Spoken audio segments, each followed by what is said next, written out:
Doesn't matter if the shot is soft focused, if it's underexposed, if it's poorly composed. If you don't show the important moments, that is a mistake. Even if you didn't capture it properly, you've got to give your bride and groom something to remember, even if it was not executed perfectly. It matters so much more just being able to like jump back into that moment and relive it, even if it wasn't documented perfectly.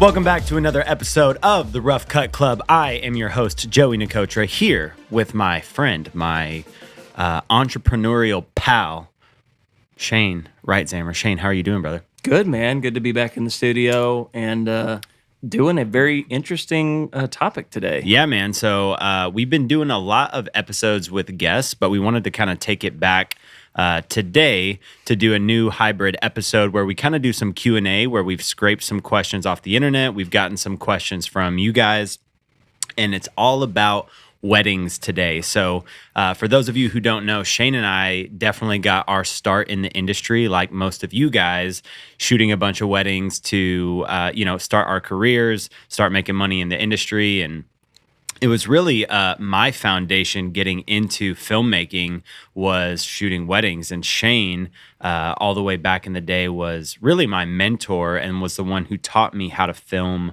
weddings. He booked my first wedding that I ever got to shoot and kind of showed me the ropes, let me second shoot for him, and showed me how it's done. And so today, we're going to talk a little bit about some of the things that we've learned being in the wedding industry, and hopefully add some value to you guys by providing some of the experience we've got. Dude, you just unlocked a core memory, though, like when the first wedding project ever put you on. That was a hard thing to do, right? So Joey probably shot, I don't know, dozen plus weddings with me. Second shot, I think I had him kind of do the lead position on a few and kind of shadowed him, if I remember right. And then I was in Portland, Oregon, and he was shooting his first wedding without me with another second shooter. And that's when we started to expand and grow into a company and have multiple lead shooters. And I remember being in Portland, Oregon. I was actually at a chiropractic office getting adjusted, and I kept checking my phone. I'm like, what is he going to do? He's going to text you or call you and be like, everything's on fire. You know what I mean? Anyways, what are you going to do about it? He crushed it, and it was a great wedding film. But yeah, core memory unlocked. Yeah, it's wedding films to me are one of those things that I feel like if you can do one of them, you can do anything in the industry. Like you have to, if you're running a wedding properly, you have to know how to balance multiple cameras, be quick on your feet, think creatively, run audio and video, deal with lighting. You have to really be able to do everything that is required for an entire film, and you have to be able to do it fast. Talk about customer service too. Deal with the bride, deal with the groom. Yes. Sometimes it's their parents. Maybe it's a crazy bridesmaid or pressure of making groomsman. Your day. All of it, dude. If you can handle a wedding film, you can handle any other corporate commercial job. I don't want to say any other, but you can definitely be prepared for a lot of commercial work if you can handle a wedding properly. It teaches you a lot. You're right. In all different positions. And I started in commercial work in 2010, and then I didn't do a wedding till 2012, but I learned more on that first wedding just as that freelance filmmaker going, oh man, I'm not prepared, or I need to do, whether it was a system or process that I needed to implement in my business, or a piece of gear that I was like, oh, that would have made this so much better if I had it, or knowing how to operate that gear even better. Yeah. I agree with you, man. It's, a lot of people turn their nose up on wedding films, and you and I, don't shoot that many, if any, at all now, but we have teams that do. But at the same time, man, I'm super thankful for all the weddings we did film, because like you said, I think it does level up the freelancer that is going to go into camera, audio, being able to do all of those things. Even if your goal is to end up on set as a DP, what it is like to capture audio in an event type situation, right? Anyways, we've got a bunch of questions that I'm pumped to get into, because one of them is about audio, and I think it's super important. It's always been kind of a pillar of cinema story wedding films to get good audio, and how do Yep. you do that? But before we get into these questions, and we've got way too many, we'll never make through Yep. the day. I got to know, man. You and I've probably done as a company, I think 150 plus weddings since 2012. We've gone all over the world. We've done destination weddings. We're established out in Isla Mujeres, Mexico, with some planners and venues out there. We've won some awards. We've had some viral video content. But out of all these stories, I want to know, like, what's the craziest thing you've seen on a wedding day? Man, I I have a lot of crazy stories. I think I've probably shot in the ballpark of somewhere between 100 and 125 weddings, more than likely in my career so far. And I'm sure there's people who have shot more than me, but it's an extensive amount of memories to pull from. I got one memory where the the bride actually got so nervous before her day that she drank to take the edge off, and she got so drunk that she fell over during the ceremony and was unable. They had to push the day or the ceremony like an hour past when it was supposed to happen because the bride was sleeping due to drinking too much. And it was like, I've never been in this situation before. I don't know what to do. So you're like, you guys are good with adding an extra hour to your bill? Well, and dude, the groom was pissed, bro. Oh, man. He was like, because, he's separate from her. Right. And she starts walking down the aisle and she's like stumbling and literally falls to the floor in the middle of the ceremony because she's so intoxicated. And yeah, he was just like, you could see how fuming he was and just embarrassed. Like his family was there and she was falling in the middle of the ceremony. And I was like, this is crazy. That's sad. Brutal. It is sad. Yeah, man. because but it happens, man. People get so nervous, and and obviously, alcohol is consumed at these weddings before and after by most of the guests or the brides, grooms.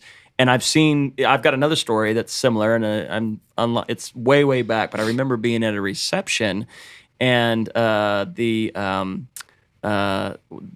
father of the groom had brought in some, let's say, party favors, not that wasn't alcohol, and was caught in the bathroom doing those party favors. And so the end of the night, like security came in, there was like a whole exit, and it was like, oh, and the wedding's over now, because we're getting kicked out of the venue.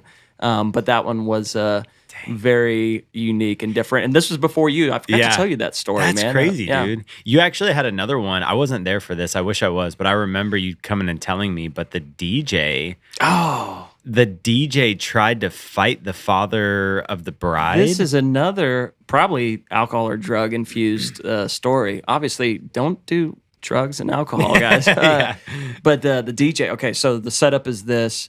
The DJ, we had worked with him a couple of times before, and it's just sketchy. Yeah. And you got to go plug into the DJ board, and there was always never could get good audio from this guy, and so I'd do my other systems of getting audio, but we'd still try to plug in. It was like RCA connections. I'm like, what is this, 1980?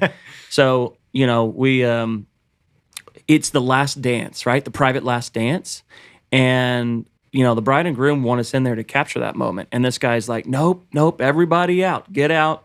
It's just a private moment. And we're like, no, we literally have like done consultations with the bride and groom. We have shot list stuff that we want to get. We're not leaving. Yeah. And he's like, y'all can stay for 1 minute. I'm like, we're staying as long as we want. And we go and we're filming, photographer too. And then he starts putting hands on people after a minute, trying to push us out of this room. And we don't typically film the entire like last dance. Sometimes we will slip out, but it was almost like, all right, it's on, It's too much. So the planner came in and was like, what are you doing? Like, and so he put hands on the planner and was like pushing her out of the room. At this point, we had exited to not cause a scene in front of the bride and groom. We had captured what we needed at that point. And so we're like, all right, let's clear, and we're all ticked. And he puts hands on the planner because she's trying to go in. And that's when the father of the bride comes in and starts yelling at him. They get physical. And then we're all about to like drop cameras and like, just take this guy down. They call cops. It kind of like de-escalated a bit, but he's yelling. He goes in. We're trying to do the exit with the bride and groom, and we're trying to like keep it, like keep them out of it. But it's like right by it was so awkward, dude. So as they exit, okay, I don't know if I had told you this, but as they exit and we're shooting, the sparklers and all this stuff, police cars are pulling up. And so like afterward, it would have been really cool to get like that shot. It was just after the exit, but there's like 3 or 4 police cars out in the parking lot. Imagine having like the red and blue flashing lights like while they're walking out for the exit. That'd be so crazy. Needless to say, we've definitely blacklisted him and his company. I won't say the name just for liable purposes, but I think all venues and planners kind of have had similar things, and supposedly like he had been boozing or partaking in some things but it's like no excuse, man. Like it's not your day, bro. It's the bride and groom, and it's egos get in the way. And that can happen with photographers or videographers too, thinking like, oh, I'm the biggest name at this wedding and I got to get all my shots, and it's like, no, it's a teamwork effort, man. It's really about the bride and groom too 100%. At the end of the day. Yeah. This is a lighter note for sure, because that's definitely crazy. But this was not even that long ago, probably like 7 or 8 months ago or something. I did like a couple weddings this year, and it was like one of the more recent ones. But the mother of the bride was recently divorced and got like really trashed and started hitting on me to the point to where the bride had to like tell her to stop. And it became an issue where it was awkward for me because I wasn't like, it was like unwanted, and she like was just gone, and the bride had to like sit her down and stop her. Mom, stop it. Wow. Literally, just weird stuff, man. But anyway. If Sydney's listening, now she's going to not let you go shoot any more weddings. Yeah. Sydney, I love you, baby. I didn't do anything. I'm the victim here. But anyway. We've got more stories, and maybe we'll dive back into some, I'm sure, as we go. But I'm going to jump into these questions because we really want to try to provide, again, combined, 150 to 200 weddings of experience with over 10 plus years, starting as a freelancer, like maybe some of you, and then we've grown it into a wedding film craft boutique company, I'll call it. We're not a big box, big name company. And there's a reason for that as well. And we can kind of jump into some of that with these questions. But first one on here, actually, and I'm going to give a shout out to the person who asked it, Mitch Kraus, I believe. I hope I'm saying your name right. Thanks for the question. But it is his question is how to get off the ground, how to get the first 15 weddings to get momentum going, and how do you know when to scale? This is a big one. I feel like we can unpack this just on a full podcast. Totally. But going back, I'm just going to tell some stories. Going back and doing my first weddings, that was in 2012. I was already doing commercial stuff, and somebody had asked, it was a friend of a friend, hey, do you do weddings? And I'm like, sure, I need to make money. I'll do a wedding. And so, taking that leap of faith, I wish going back I would have studied more to be better prepared. And you can do that easily on YouTube. So I would say first thing, how to get it off the ground, get an education first, right? Get a YouTube education, go second shoot on with other wedding pros in the area. Look them up on Instagram. Make sure it's a reputable company so you don't get burned. There's a lot of horror stories of never getting paid or, terrible expectations, terrible weddings that you get involved with that you don't want to be involved with. So make sure you vet who you're going to work with, but get that experience, right? And then start marketing yourself, right? Start marketing yourself as a wedding filmmaker. You're going to need, at the very least, social media to start, right? Instagram account. But obviously more professional. You want to do a wedding website. And I think there's some questions about marketing, so I'm going to save some of that. But I think the important thing is that education, and then it's a waterfall effect. You have to have a portfolio. Yeah. So as you start shooting like that very first wedding I shot, trickled into another one and another one. And I started with lower prices. I didn't even know what the price point was in the industry. So I'd say do your research there as well. You don't want to like go way under, but you can also be lower than the people around you that have a bigger portfolio. There are clients in all different levels of pricing. So I'm not, people always get mad at me, but like our clients aren't the $2,000 weddings. Our clients are higher priced weddings at this point. But at the beginning, $2,000 clients was our weddings. Even below that. Yeah. And so I think know that it's okay to start slow, and your bookings will determine your price point as well. Like that's when I think you go, how do you get to the 15 weddings? Well, make sure that you're priced competitively enough, not bottom of the barrel, but competitive, and build that portfolio so that you can show that work. Yeah. And there's a ton of marketing and networking that goes into that as well. But that's how it grew for us. Like I did 2 or 3 weddings my very first year, probably. And then I started marketing for that, right? Like identifying as, I am a wedding filmmaker as well as a commercial filmmaker. And here's some past weddings. And you know what? Here's a teaser promo that I cut. And then, I eventually invested in a separate website that was just weddings, diversified. So it's not, just niche like commercial and weddings, kind of separated those two. So there's a lot of things you can do, but that's how it started to roll into those 15 weddings. Is that, and we ended up being, we're not a company that's doing 60, 70 weddings a year. It's always been kind of a smaller percentage of our revenue stream at Cinema Story, as we do a lot of commercial work. But we've loved the weddings, storytelling. And I'd say we do about anywhere from, 20 on a slow year to probably 40 to 50 on a busy year. And now we have 5 teams that kind of can split off and do those weddings, right? So 5 leads. So we can technically do like up to 5 weddings or 4 weddings. We always have somebody on the bench as backup. Thanks, COVID. So that's kind of my suggestion on how we scaled it. But Joey, what else would you add to that? Yeah, one thought that I would tack on to that is when you're first getting started and you don't have experience of all the little nuances of how a day flows, there's a lot of pressure on your shoulders.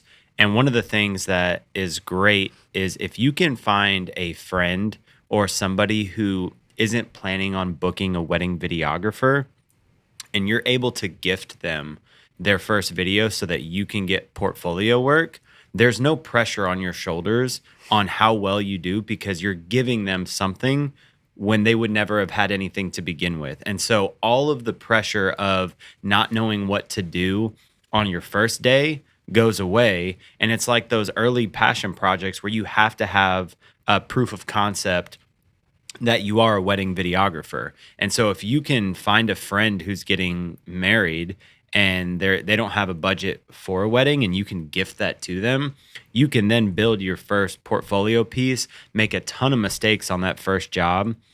Or the other thing that I would add to that is if you can go second shoot for somebody early on in the game, that would probably be my number 1 recommendation, just because you can take off that pressure, learn like how to actually do the job well. And in working in the wedding industry, like for somebody else, second shooting for them, you'll naturally start to have more contacts that you can make that will then book you for your own work down the road.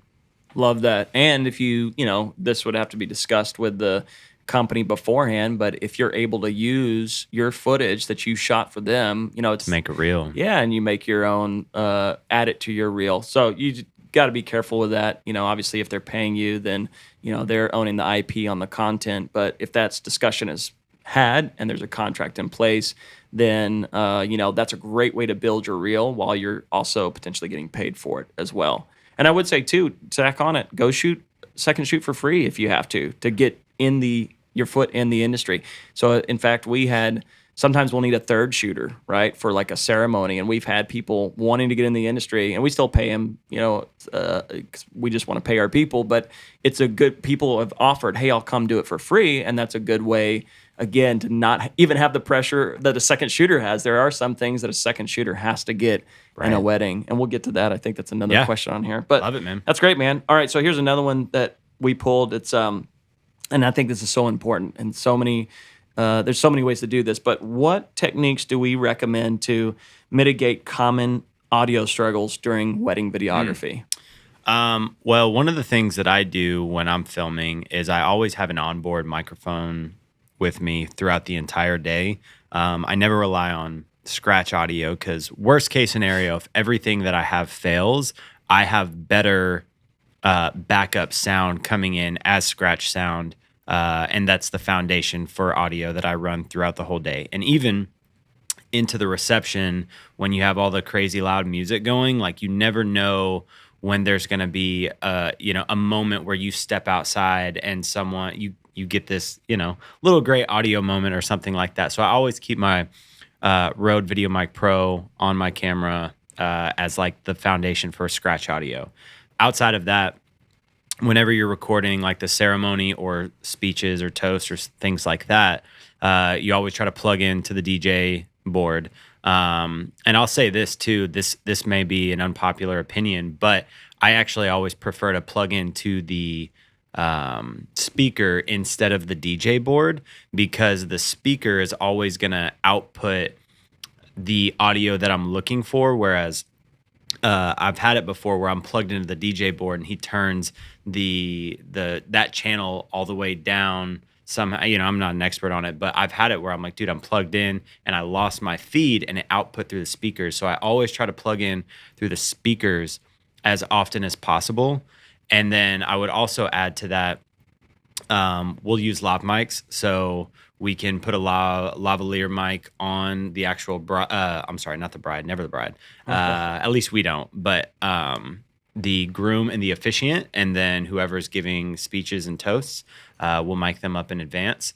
And we actually never, this is just my personal preference, but I never go wireless. Just because there's so much going on, I always prefer to record directly into a separate recorder with a micro SD card built in, and then sync it in post, because there's a lot less risk. I can't monitor it, but I have it set to where I've never had any clipping issues with the setup that I have. And so we'll have the lav mic, and then lastly, as a triple safe backup, we have what's called an Instamic. Shane mispronounced it, Instamic, and I'll never let him down for that.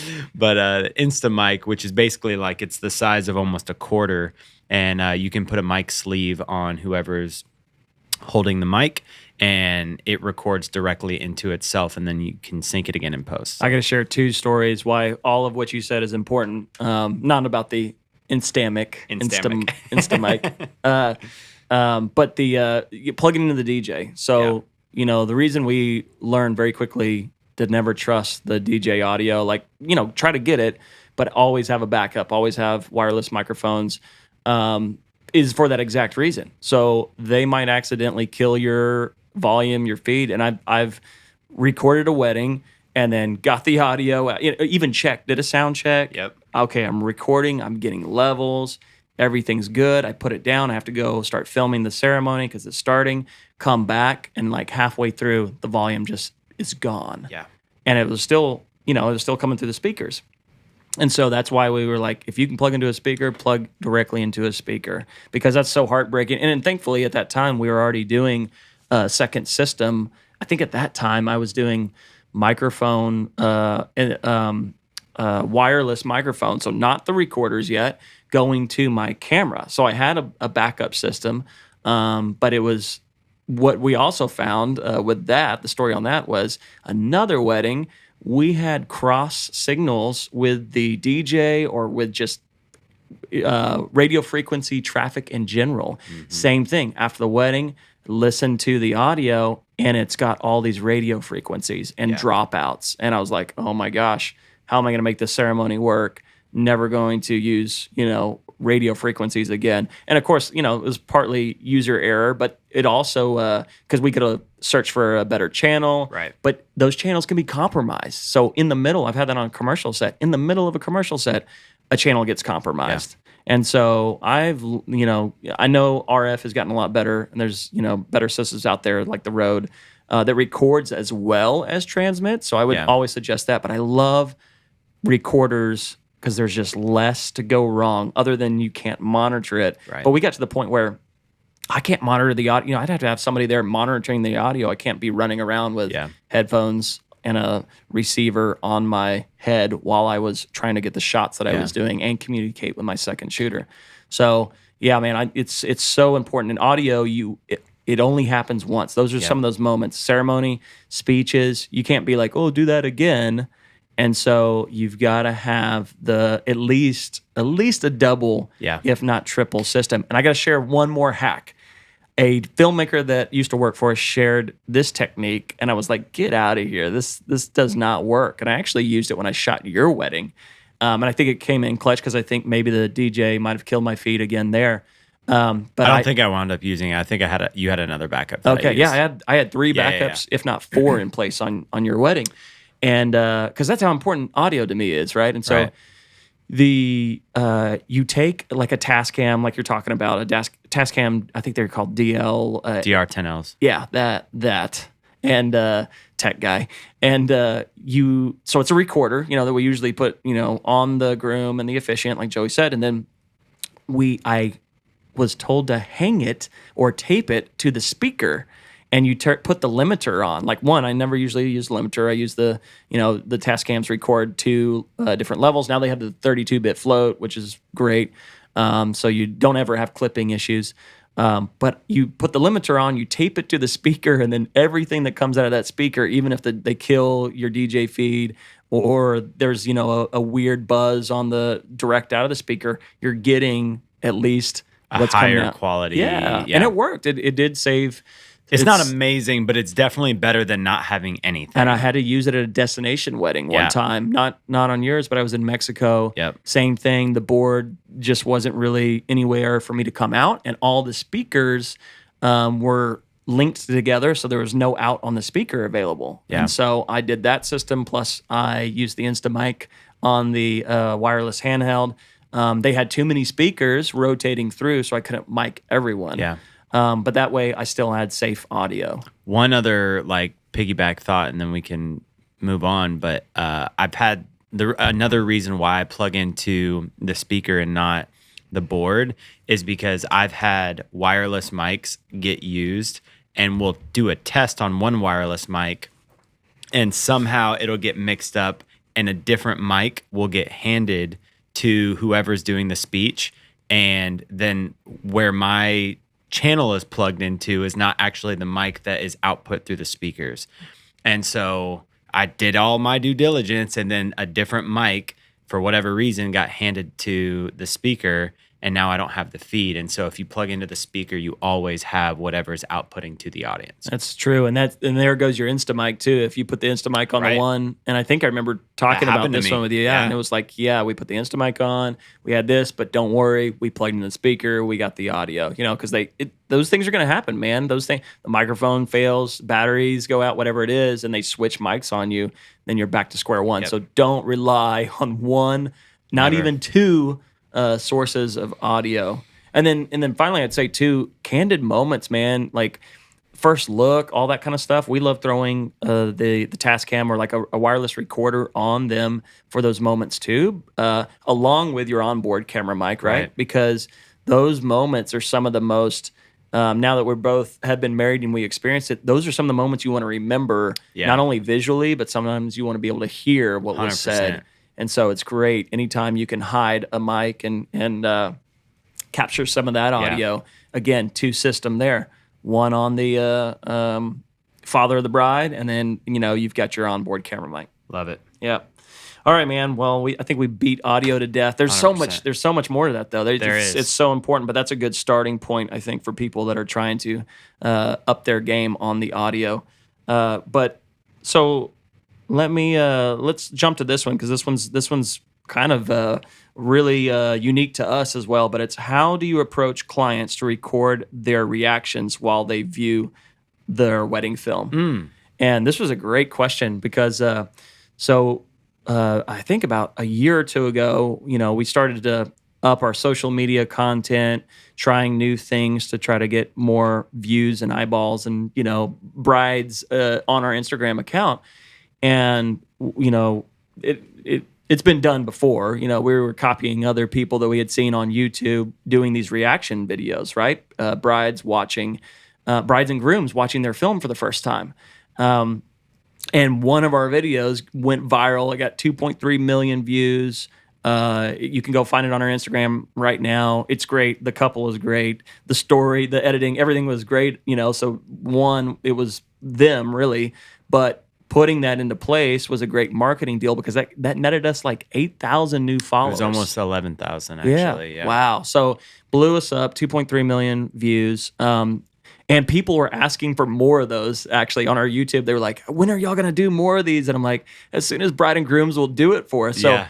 this is a hard one, and I haven't found the perfect answer for this, but I put it in one, I guess now that I'm saying this, you could maybe even put it in your contract and like have that agreement up front that they would watch it and record themselves. Another idea would be, and I would love to do this as we move potentially into a studio space, is have them come in to your office and watch the film there for the first time, and then you could professionally record it, right? And have cameras set up. But what we do currently is I pit that video, the 2.3 million, or another video. We have maybe 6 or 7 of those reaction videos on Instagram, and they've all done really well. Not the millions, but thousands of views. And so I share like the sample, like, hey, can you set up just your iPhone, prop it up while you're watching from your TV or your laptop, wherever it is.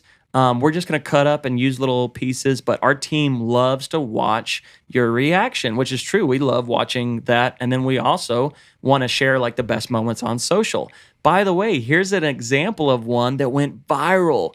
I think you guys can beat that. Let's record, will you record it? We'd love to see, your reaction.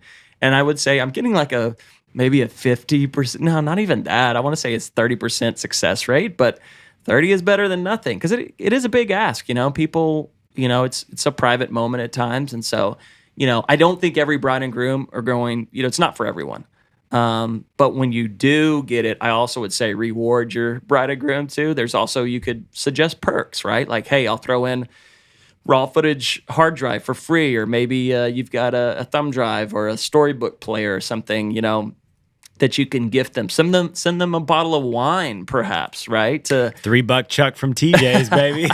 send them a bottle of wine and say, record yourself. So, it's hard, but the payoff is great. Not only as an artist to see somebody enjoy your work, but it's a great piece of marketing because I think people always want to see what their day could look like and how impactful it is going to be to watch those memories, right? And you don't know until you're there and you like have your own wedding film. You don't know how important it is. And so watching that really, sends home that it's one of the most, if not the most important thing that you should have on your wedding day to remember it by. The only other thing that I would add to that is, as somebody who just recently got to experience their wedding film, and I actually edited my own wedding film, but showing my wife, I wish I had her reaction on video that I could remember because she like was bawling, and it was like so cool that I got to like help craft the story that like made that a special moment for her. Yeah. And if I had that reaction on video, I would treasure that video just as much as the wedding video. Maybe not just as much, but like it would be a really cool memory to hold on to and look back and show my future, children like this moment. It would have been a cool moment to see. Like imagine if you could see, your family's like reaction to watching theirs. Like it's really cool. That's awesome. I'm glad you shared that, man. I think I'm gonna start using that in my email request now with bride and grooms. But yeah, man, we hope that helps. And it is tricky, but I love them. I love watching those reaction videos too, especially when they're in short form, best moments. So that's a good question. We'd love that one. All right, I'm gonna jump into this next one. So this is a tough one. What are effective strategies for dealing with flash photography, banding, and wedding footage? This is a struggle. So here's what I'd say on banding, right? If there's a moment, let me start over. If the photographer that you're working alongside of has a style that incorporates flash. The bride and groom have chose that when they looked at the style of the photographer in advance, and they like that. And because they're there, they have a job to do just like you have a job to do. If a moment is happening one time, there's nothing that you can do about it. And there doesn't need to be anything, in my opinion, that you have to do if it's happening one time. Like if it's in a dark church and they have their kiss at the altar and there's flash, like you have to have flash in your video. And that just is what it is. And the bride wants flash photography. So in my opinion, there's nothing that you can do about it. We're capturing moments as creative storytellers, but there's a documentary aspect to capturing a wedding film. If you are doing something that is staged, I have no problem asking my brides and grooms to do something twice. If me and the photographer are both staging part of a couple session after the ceremony, I'll talk to the photographer and the couple and just say, hey, can we do one with flash and one without? And we both, get to have our cake and eat it too. I got to jump in because I got a funny story. So I do that, and we go, talk to the photographer too. And that's one thing. I usually talk to the photographer at the beginning of the day and say, hey, we're here to teamwork together. You can even get your shots first, and then I need to get shots, and like before we move them, all that stuff. And we talk about flash too, if they have flash, and how we can kind of operate in those moments. Yeah. I've had even photographers say, is it okay if I use flash? I'm like, you could do what you got to do. Like, I'm going to work around it. But can we do things twice? That way I can have it without flash. So the funny story is the photographer was taking like their photos, and they're like, okay, your turn. So then, I'm directing like a scene. And then all of a sudden I see a flash happen like once or twice. And I'm like turning, I'm like, dude, bro, come on. And they're like, oh, sorry. It was like, that was a really good scene. I'm like, all right, we got to do it one more time. Yeah. Please hold your flash. Yeah. The other thing too is they have plugins. I think it's Digital Anarchy that makes a flash reduction plugin that can actually help mitigate and reduce or completely eliminate it from your scene in post, depending on how bad it is. Yeah, that's a good point. And again, I've had brides ask me, what are these white things that are happening in the film? And I'm like, that's flash. So also, I'd go back when you're first contracting your bride and groom. It's great to talk about that at some point in your consulting process, right? Day before, whatever. Hey, just so you know, if there's flash photography, it will show up in the video, but I've got ways that we're going to try to work around it. But that's what that is. It just sets you up for more success when you do have to explain that to them. Like, yeah, I can't get rid of that. And again, go the plug-in route if you want to spend the money and the time to get that out. Make it happen. That's the way to do it. But, unless it's messing up something that's really cinematic that you want in your reel, I think it's part of the real moment, man. And that's part of, like you said, the documentary aspect of wedding filmmaking. Love it. All right. So, this one is interesting. I'm gonna say this one, but I think we have a different process than most, perhaps. But this is, how do you keep project timelines on track when dealing with slow responding clients? So this opens up a whole nother Pandora's box of, do you allow revisions? Do you allow client input? And so my MO, it's a dance between being an artist, right, and providing something of high value to the client, but then also listening to them. And so I always tell them in the consultations, pre-production, like we're going to talk about design, style, feeling of your film, moody, light, bright, and airy. What do you want it to look like? Because we do customize it, send them the story. We don't have one specific look that we just nail to. Moody is the correct answer, though. Joey likes it moody. So, but I say in the wedding day, like, you don't have to worry about anything. We're going to take care of it because we have all these notes, these mood boards, design boards, everything on you, right? And we've talked about it. But when you get to the edit, it's over. Like, now we control it. We control the creative. That's what you're paying us money to do. We're going through 10 hours plus of footage between two filmmakers, and we're going to craft it down into a cinematic highlight film that's going to blow your mind, right? And so, because they're like, hey, can we like give you feedback? And I'm like, no revisions. So you can put it in your contract. You can have that discussion all the way through the process. So expectations clear. You will still get clients that will ask for things. And that's where you go, you got to decide what's best for your company, your reviews, all of that, and what's doable, right? Like I've had people say, can you remove like this one kid in this video because we're no longer friends with him, and he was in the dancing of the reception. It was actually a female, and it was a bridesmaid, I think actually the story was, and they're like, yeah, sure, sorry, hope everything's okay. Happily did it, just cut a few scenes, re-exported it. We hadn't gone public with it yet. We get it to the bride and groom first privately and say, we're so excited for y'all to view this, watch it, record yourselves watching it, and share it on social. We'll be posting in a week, right? So we kind of set expectations there as well. And so I would say we're not on their timeline, we're on our timeline. We have a 90-day promise, and we're trying to hit 30 days or less to keep it fresh with the client. But we have a 90-day contractual promise to our couples. So I would say avoid being on their timeline at all, because yes, that can definitely get you backlogged like crazy if you're waiting on their feedback. It's good. Yeah. Joey 100% agrees on that. It's a lot of producing. Yeah.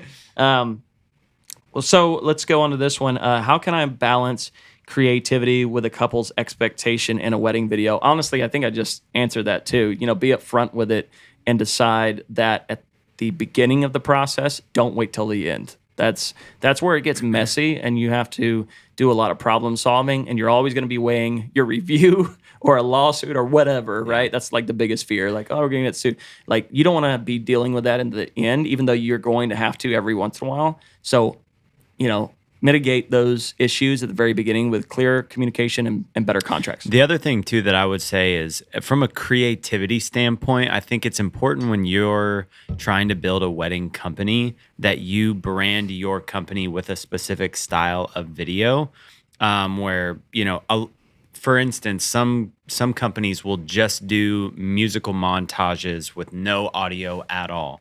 And we've had people request that from us. And it's like, if that's what you want, we can deliver that. It actually takes a lot of the legwork out for us.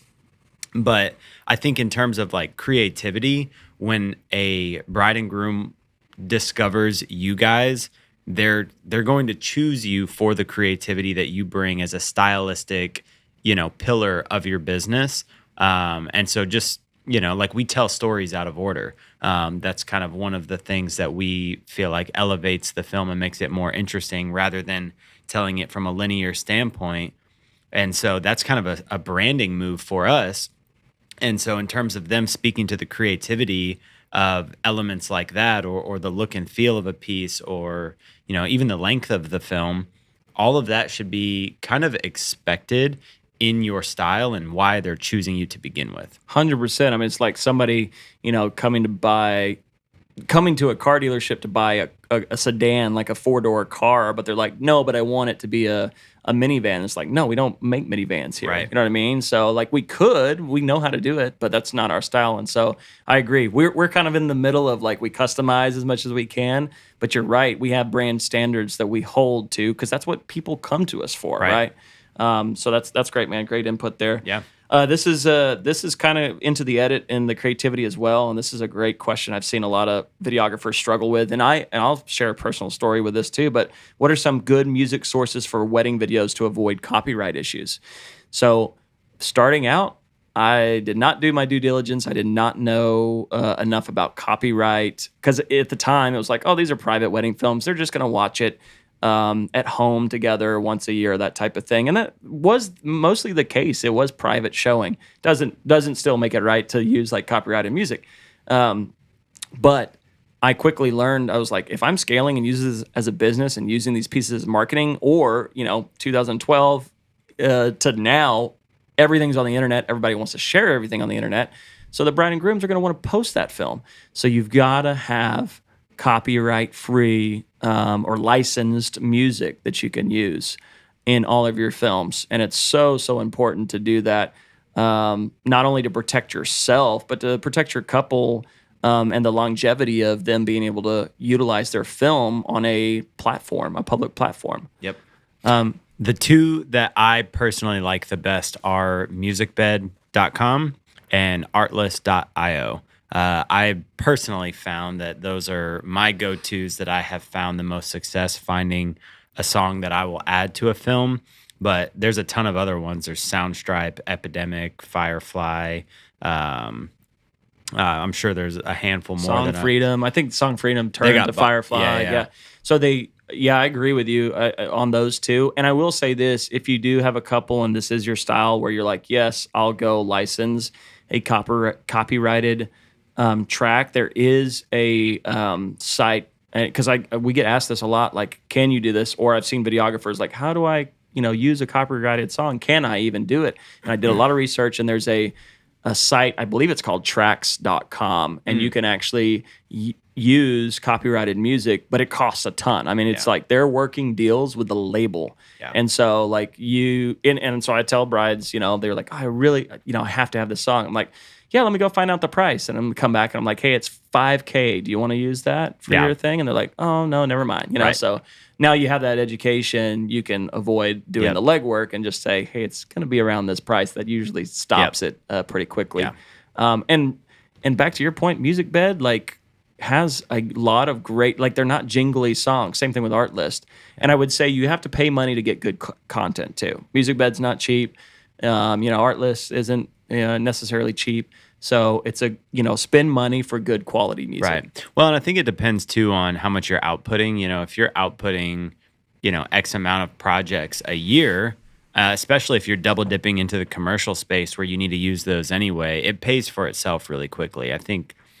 Correct me if I'm wrong, but it's probably like $500 to $700 a year or something. So Music Bed's about $1,200 actually. Yeah. So it's about $100 a month. And so, I would say, wait until you're pretty established to do Music Bed. Artlist is a little more economical way to go. And there's ways to buy individual tracks. I was going to say Premium Beat is a website where I think you can buy individual tracks, and Audio Jungle, and there's some other websites out there where you can buy it on a per project basis instead of a subscription basis. Music Bed, you can do that as well. So it's a way to go until you're like, hey, the subscription makes sense. And like you said, you're using it for commercial projects as well. Just check the license, because depending on the distributor, even Music Bed, they have a wedding license, and then they have a commercial license that's way more expensive. So if you want to use it in commercial, you got to have the correct license so you don't get yourself and that company in trouble. So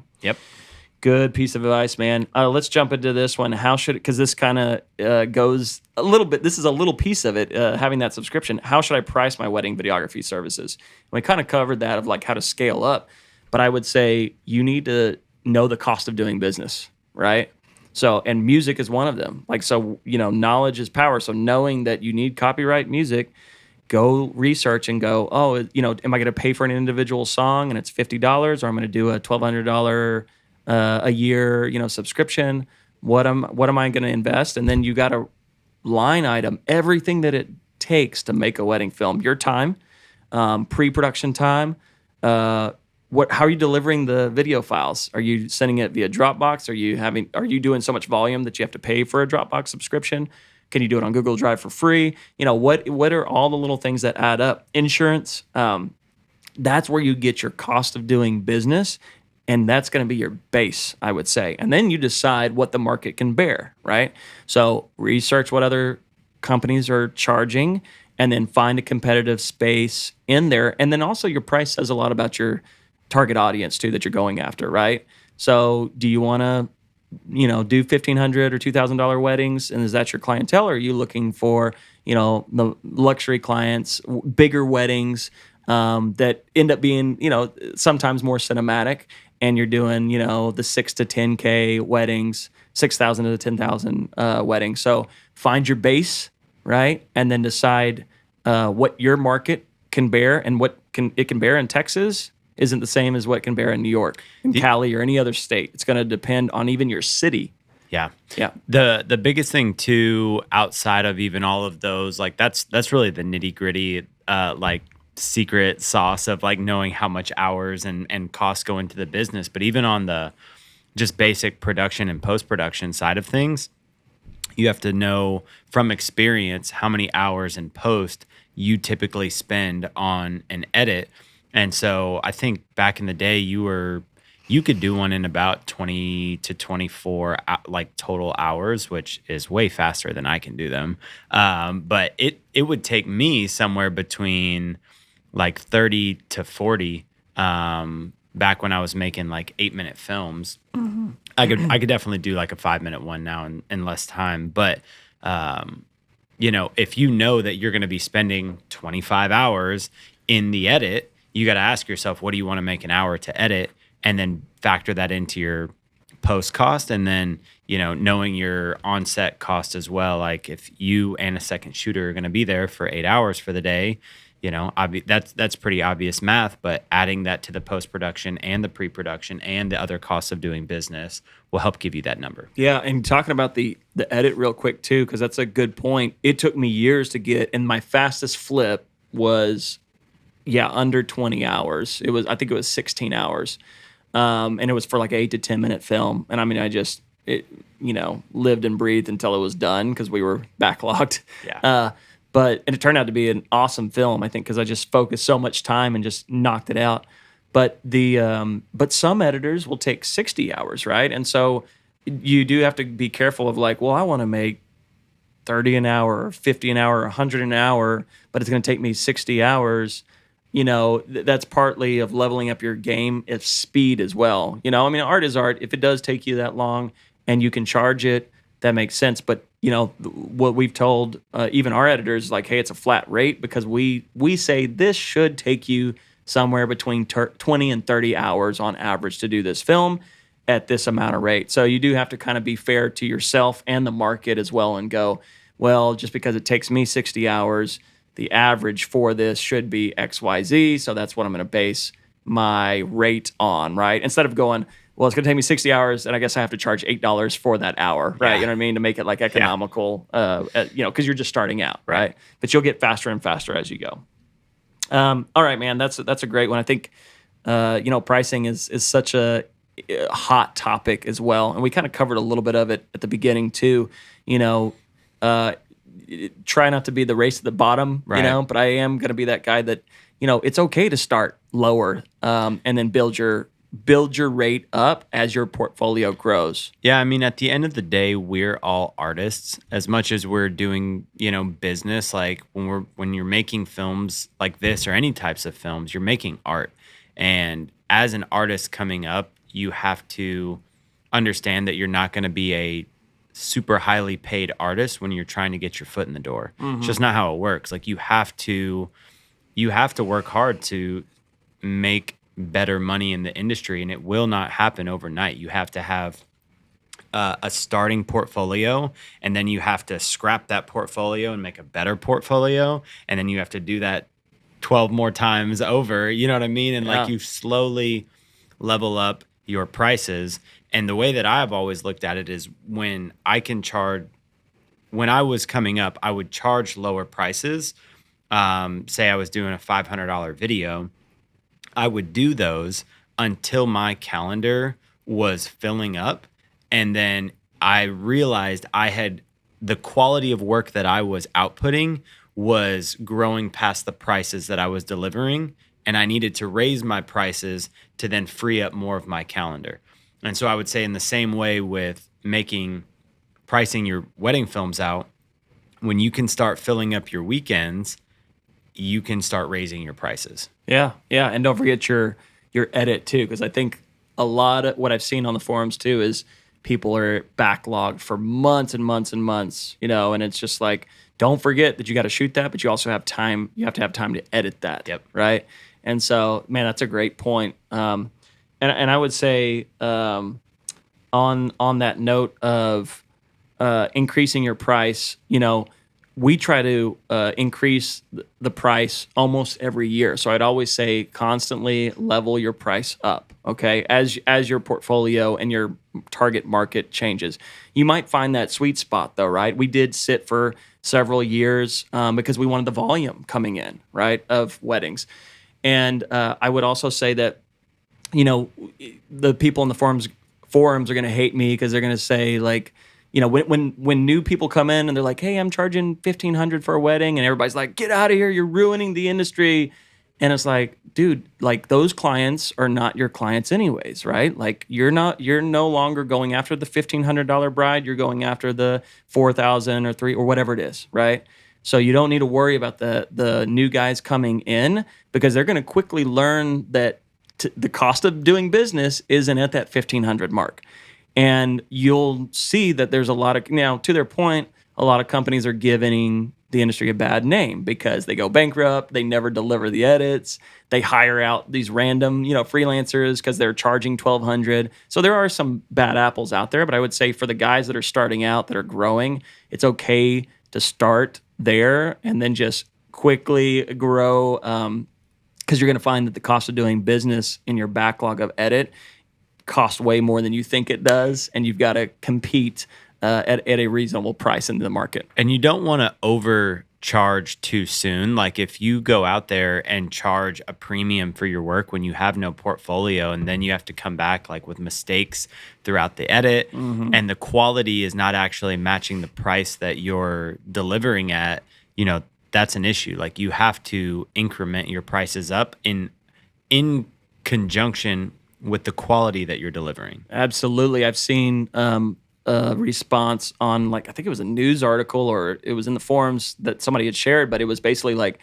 a bride and groom had been like, we paid like $5,000 for this video, and you play the video and it looks like it's cringe. Yeah, it's like probably like, my first wedding film that I ever shot, and it was just like, dude, this is so bad. Yeah. And they got gypped, they got gypped by probably a big company that overcharged, and they outsourced the shoot and the edit. So that's good, man. Well, we could beat the money to the death, but it is a hot topic. So we'll keep moving on from that. Let's jump into some tech questions for you, man, because you can speak to a lot of these. We have people asking what lenses should be in their kit. Like, what does the basic kit look like for lenses and wedding videography? So my personal preference is to run most of the day on a 24-70. I find that it's the most versatile lens for me to be able to get a wide shot and a telephoto shot just on the fly. I do a mix between gimbaling and handheld throughout the day.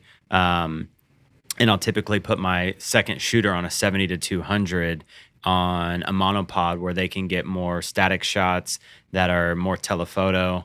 And we can mix in two different styles of lenses throughout the day. And so for me, the most versatile choice is 24-70. I run on it all day long.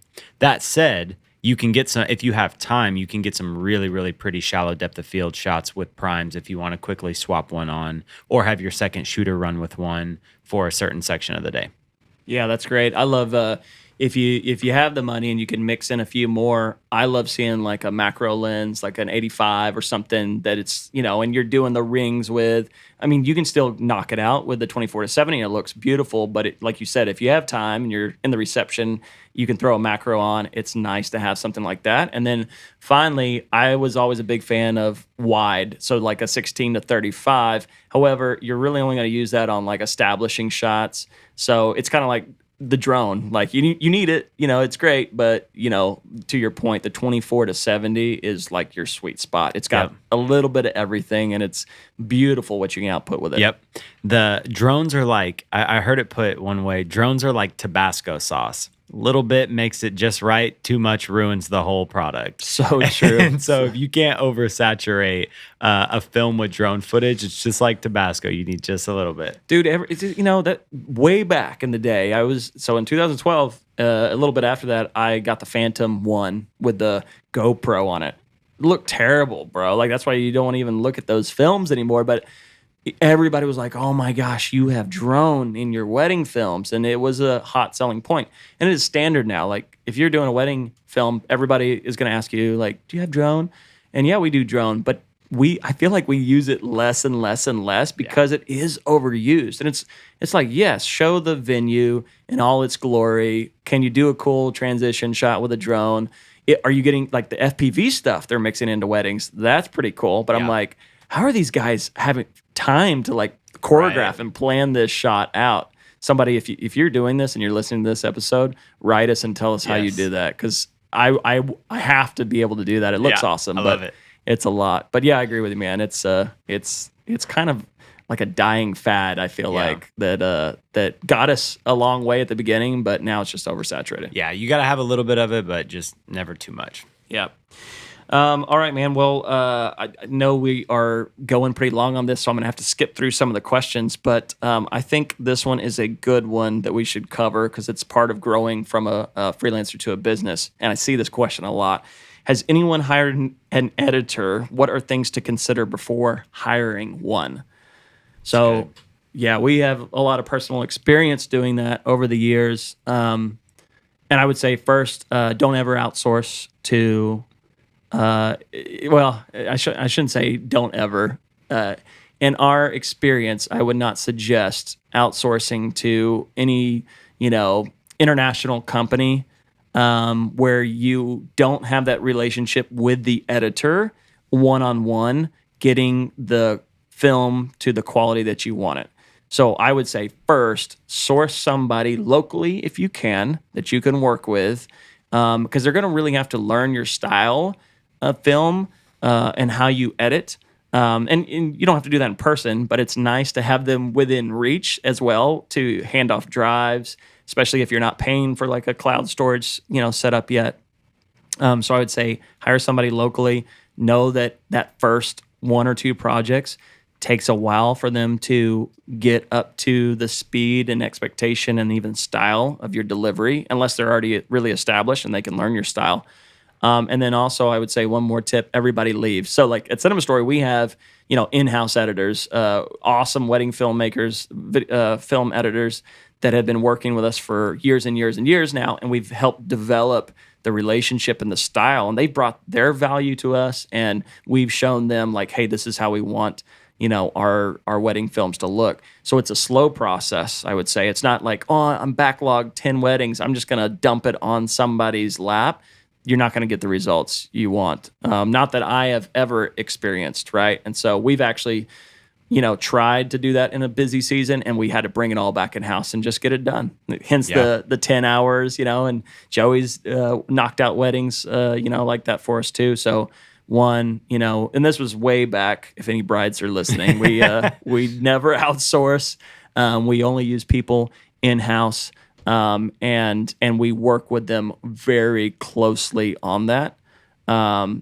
Joey, what else, man? I mean, Vimeo is a huge thing. Yeah, given those review notes. Yeah, so we use Vimeo Review where we can leave time-coded notes on the project. A lot of people use Frame.io, they're potato, but we can go in and leave time-coded notes with the editor on everything. And the other thing that I would say too is having a brand guide will really help your editing person. So having all of the fonts that you use, all of the stylistic decisions that you want implemented, the way that you tell stories clearly laid out in a brand guide will really help them as they go and start editing for you. Yeah, that's great, man. All right, one more tech question, then we're going to kind of get into maybe like a rapid fire round of advice, and then wrap us out with our last 5 questions we always ask every guest, but wedding style. So, but one more question, because I think for the cinematographers out there, lighting, man, it's such a tough one. So people want to know, how do you light the dance floor to avoid hot spots, but like keeping people exposed properly? Yeah. So for me, I actually used to struggle with this before I switched to Sony cameras. And so now that you have Sony cameras, you can just light everything up, go ISO 12,800 and everything's bright as day. It's amazing. But what I will say is I typically put 2 Aperture 60Xs opposite of the dance floor, or have my second shooter help move them, like if we're shooting the cake or something to that effect. And that's been a really effective and economic way to get good lighting in a ceremony. What I would tack on to that is I always carry an onboard light for my camera that I can rig into the hot shoe, because sometimes you'll have planners or bride and grooms who say that the light is too bright and they just want to have more of a dark, moody dance atmosphere. And so in that case, I always keep in my bag an onboard light, or if a moment is happening that I can't quickly set up and I want to run and capture, I'll have the onboard on my camera already where I can quickly pop it on in a super dark scenario. Yeah, I love that. In way back, I remember, I started with the onboard lights, and again, we didn't have the Sonys, and a lot of brides were like, "We love your film," because I got that from TV, reality TV, and being able to light in dark situations. You just always need a light on you. Yeah. It's not the most dynamic thing; it's coming right at them, right? But but people are lit up, and we would get feedback from brides, and they go, "We love your films because we can actually see what's happening in the reception." Where like these other films or filmmakers that we were looking at, their reception footage is all dark, like we can't see facial expressions. And it's really a stylistic choice too, and how you brand yourself, because some people prefer that. Some people don't want any lights; they want that darker look.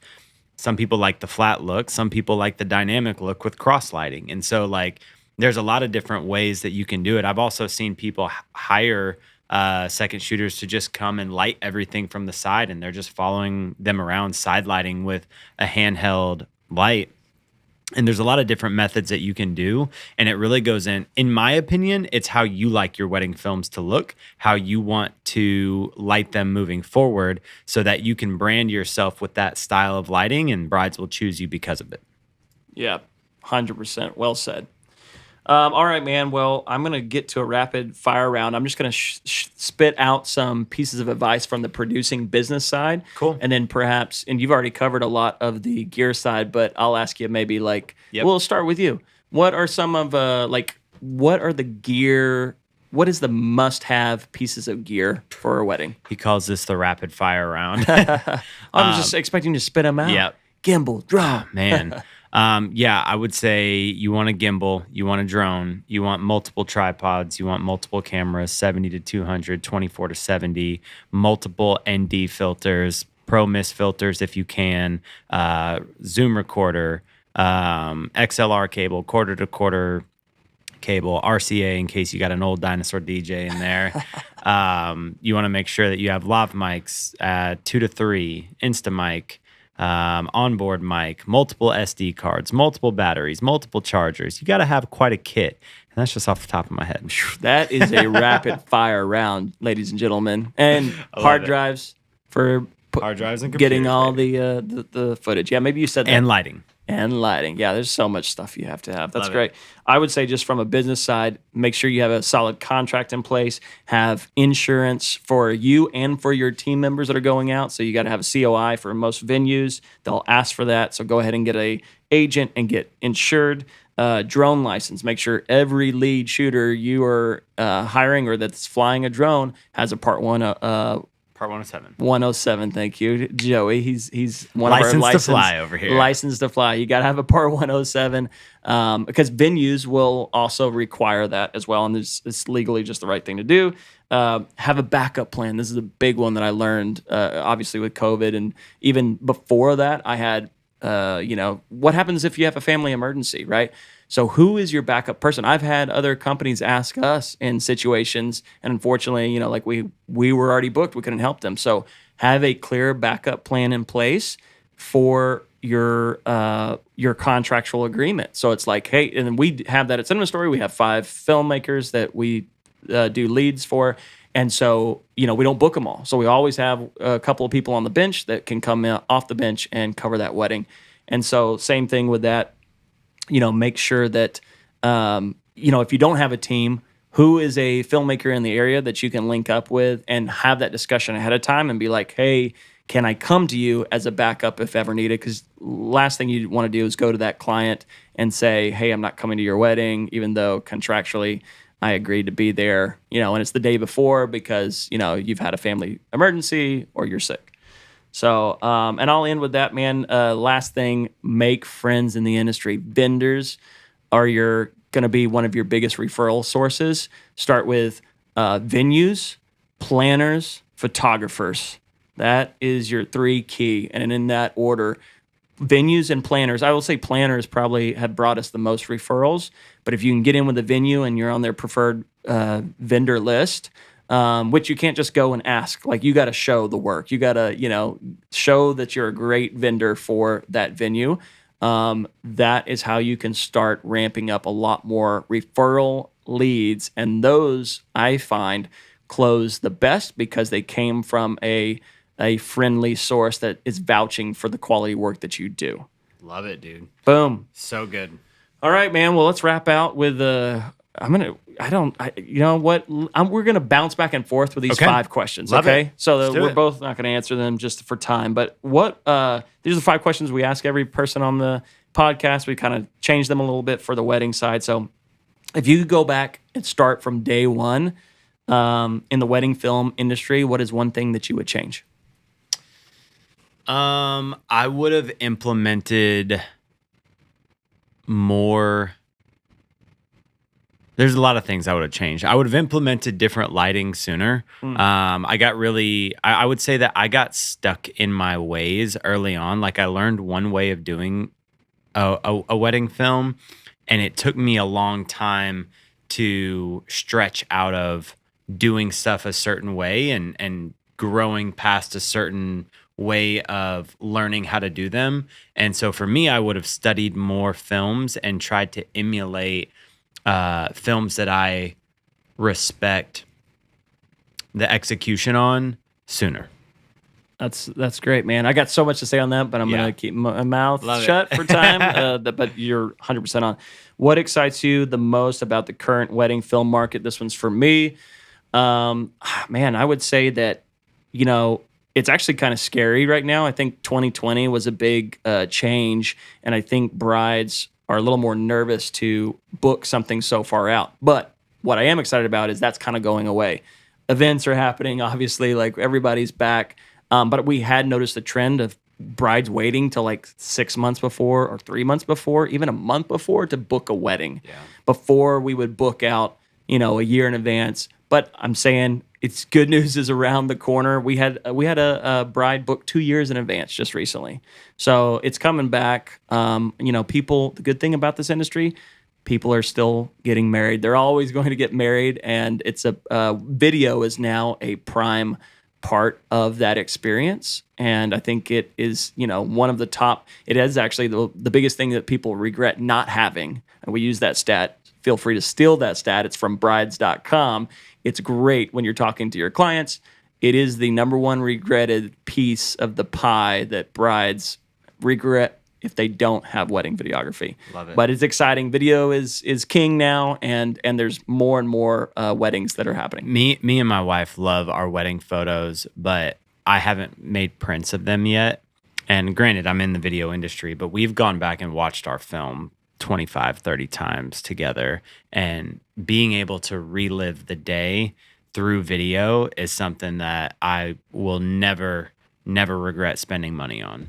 That's great, man. That's good to hear. Do you watch it and you go, Shane, hold steady, old man. I shot his wedding film. You did a great job. Yeah, that's a masterpiece. Yeah. Good thing you edited it. So what's one piece, so this is for you, what's one piece of advice you give to wedding filmmakers trying to grow their craft in the art or business side of wedding films? When I finally got married, it changed my perspective on how I shoot wedding films because it made me realize what I really care about being in my own film.